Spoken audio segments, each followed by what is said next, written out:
পাখি বাড়িতে আনতেই ডিম পেড়ে বাচ্চা দিলে ভীষণ ভালো লাগে, কিন্তু এমনটা হয় না।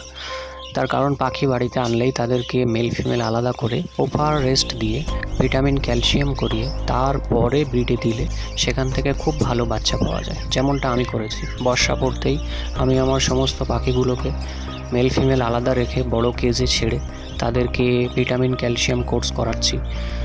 হঠাৎ এর মধ্যে একদিন খাওয়ার পাত্রে দেখলাম একটা ডিম পড়ে আছে।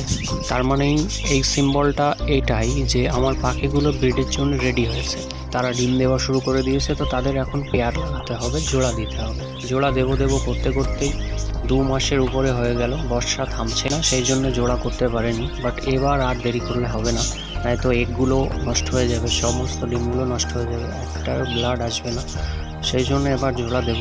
আমি এভাবেই জোড়া লাগাই। বদ্রি পাখিকে কীভাবে জোড়া করলে ভালো হয়, কী খাওয়ালে ভালো হয়, কী ফুড দিলে ভালো হয়, ভালো প্রোগ্রেস পাওয়া যায়, এই সিজনে আমার প্রোগ্রেস কেমন থাকে আমি নেক্সট ভিডিওতে দেখাবো। পাখিকে কখন রেস্ট দিতে হবে, কখন কি ফুড দিতে হবে জানতে চাইলে আমাকে ফলো করো এবং কমেন্ট করো।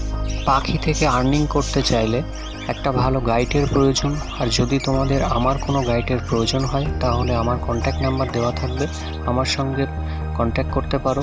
চলো সবাই মিলে একটা ভালো গাইড নিয়ে চলি।